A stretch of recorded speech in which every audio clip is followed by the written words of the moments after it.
ඔන්න මට හිතුණා තව චූටි සින්දුවක් ඔයගොල්ලෝ වෙනුවෙන් කියන්න ඕනේ කියලා. වැඩ ගොඩක් තියෙනවා කිය මම සින්දු කිය ඉන්නවා. මම ඇත්තටම හරිම කැමතියි සතුටින් ඉන්න.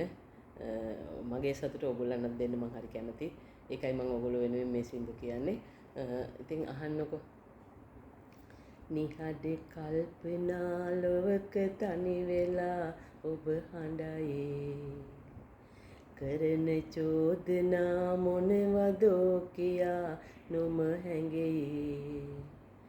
නැගෙන වේදනා තුරුණු මා සිතේ අපමණයි. අචල ආදරේ බැඳුණු ඔබ කෙරේ එලෙසමයි. ඉවත පාවෙලා යන්න සිතුනිදෝ මා කෙරෙන්. වෙන අයෙක් කෙරේ බැඳුනිදෝ ඔයා ආදරෙන්. සිහිනයක් ලෙසින් බොඳ වෙලා නොයන් මා සිතින්. හිනහිලා බලා සනසවන්න මා ඔය නෙතින්. නිහඬ කල්පනා ලොවක තනි වෙලා ඔබ හඬයි. කරන චෝදනා මොනවදෝ කියා නොම හැඟෙයි.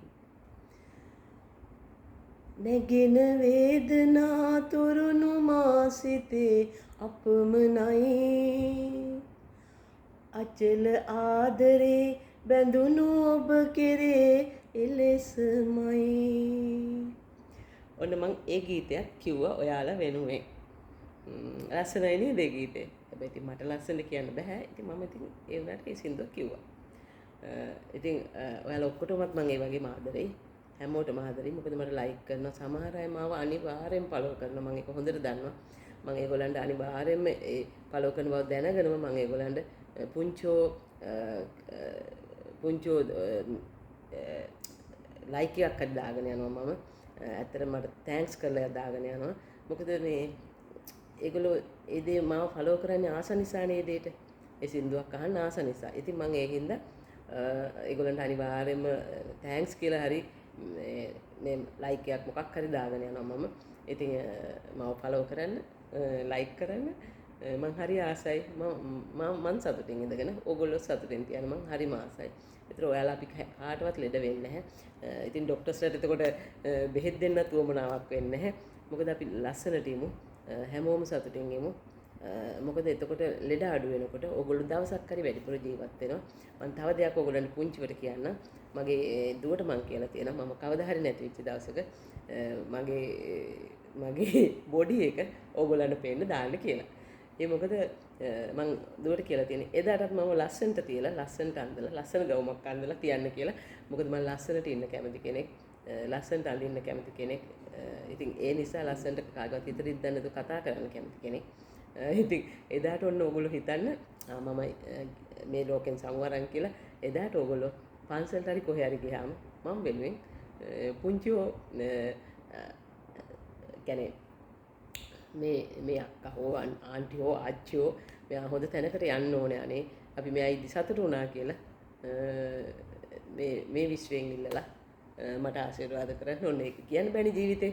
ඒකයි මම ඒකත් අද ඔයාලට කිව්වේ. එතකොට ඕගොල්ලෝ ඉතින් ඇත්තට මම වෙනුවෙන් දුක් වෙන කටි ගොඩාක් වෙනවා Facebook එකේ. මම දන්නවා ඕගොල්ලෝගේ ඇහැට අනිවාර්යෙන් කඳුලක් එයි. මොකද මම ඕගොල්ලන්ව සතුටු කරන්න තමයි මේ හැමදේම කරන්නේ. ඉතින් එහෙම නොවේවා කියලා අපි ප්‍රාර්ථනා කරමු. ඉක්මනටම නොවේවා කියලා. ඒක වෙනම කවදා හරි. ඉතින් එහෙනම් මං ගිහිල්ලා එන්න. සතුටින් ඉන්න. ලෙඩ හදාගන්න එපා. සතුටින් ඉන්නකොට අපිට ලෙඩ ගොඩක් අඩු වෙනවා. නිරෝගීව මම අත්දැකීමෙන් තමයි මේ හැමදේම ඕගොල්ලන්ට කියන්නේ. මටත් ගොඩාක් ලෙඩ ආව කෙනෙක්, ගොඩාක් ලෙඩ හැදුන කෙනෙක්. හැබැයි මම සින්දු කියන්න ගත්ත දවසේ ඉඳන් මගේ ඇත්තටම ලෙඩ කොහෙන් ගියාද නැතුව ගියා. සතුටින් ඉන්න. සතුට තමයි හැම දෙයකම මුල. කවුරු හරි බැන්නොත් හරි සින්දුවක් අහගෙන ඇහෙන්නේ නැති විදියට ඉන්න. එතකොට ඕගොල්ලන්ට කවදාවත් වරදින්නේ නැහැ. අපේ ડોක්ටර්ස්ලාට මෙච්චර බෙහෙත් දෙන්න අවශ්‍ය වෙන්නේ නැහැ. එහෙනම් බායි. ඔයගොල්ලෝ ඔක්කොටම බුදු සරණයි. මං ගිහින් එන්න. ආයෙත් එනවා. මං හැමදාම වීඩියෝ ඕගොල්ලන්ට 3ක් 4ක් දානවා. හැමදාම මාව බලන්න, හැමදාම ෆලෝ කරන්න. දවස ගානෙම ඔයගොල්ලන්ට වීඩියෝ අනිවාර්යයෙන්ම මම දානවා.